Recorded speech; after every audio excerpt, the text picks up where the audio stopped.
Iyo ang sambanos ng lupang ito na may 4 na kabang binhing palay. Iyo upang ariin at ipagsanggalang nakatulad ng sarili mong buhay. Iyo upang mabuhay ka at makapagbigay buhay. Iyo upang makatindig ka ng malaya at walang Panginoon. Iyamang hindi ka alipin ni naman.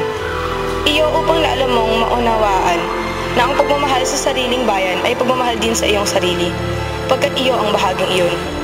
Iyo upang malasak mo ang katotohanan na isa ka ring tao na tulad ni naman. May dangal, may puri, may isip, may diwa, may damdamin, may kaluluwa, may hiya at may pananagutan. Taong dapat lamang na gumagalang kung igagalang, at dapat lamang na sumunod kung nakapag-uutos. Iyo, oo iyo, Lino, iyo ito upang ipamana sa iyong anak at sa anak pa ng kanyang magiging mga anak.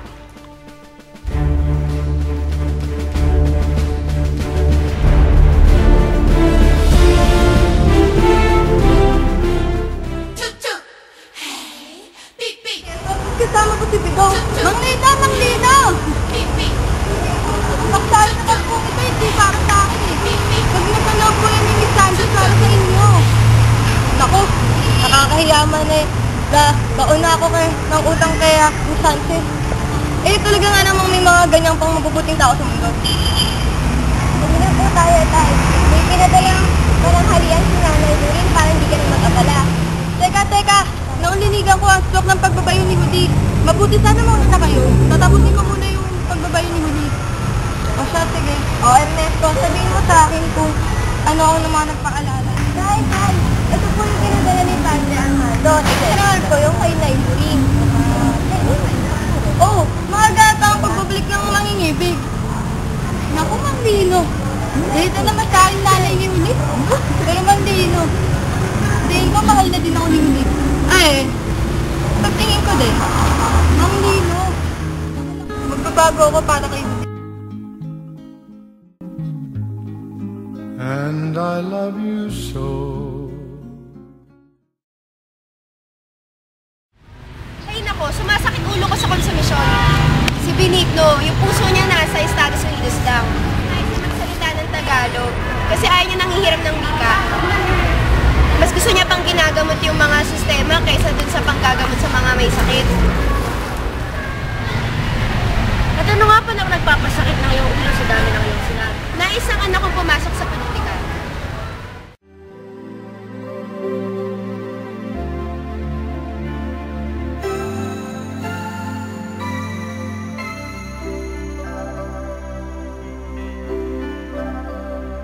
Sana ulit muli ang mga oras natin. Oh, nandyan ka pala, Miss Sanchez. Hinihintay kasi ako ni Albino dahil may mahalaga daw siyang sasabihin.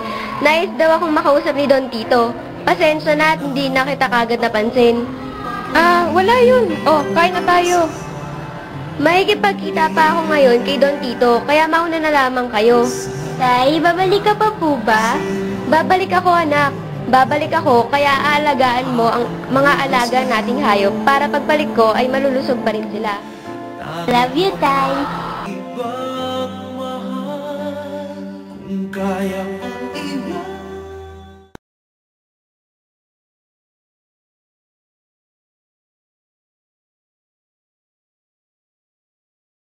Doktor ang tawag nila sa akin.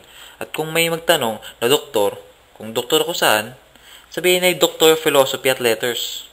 At kung ang nagtanong ay pilosopo, sabihin ako ay Doctor in Veterinary Science. At kung may nagtanong kung anong doktor ba talaga ako at kung saan ako nag-aaral, ang sabihin ay doktor ako ng sakit ng bayan at nag-aaral ako sa lansangan ng Amerika. Na siyang pinakamagaling dahil doon malalaman ang lahat ng bagay. Kung hahanapan ako ng diploma para mapapatunayan na ako ay isang doktor, hindi naman lahat ng may diploma ay marunong. Kung kaya't wala rin itong silbi. Ngayon, kayong 5, ubo sa aking brain trust. See? Yun yung mga tungkulin ay sunod sa ating division of labor and activities. Pero lahat ay dapat synchronized. See? Tulong-tulong kayo sa pag-build up sa akin. Pero para mapaniwala ang lahat na ako yung pinakamalakas, pinakamabigat na panlaban sa gubernatorial race. See? Kawawa ang bayan pag hindi ako. See? Sa ating division of labor, Pedrito, ikaw ang aking magiging PRO.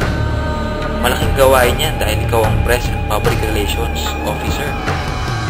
Unang dapat kaibigan ay ang press, pamahayagan ng mga reporter. See?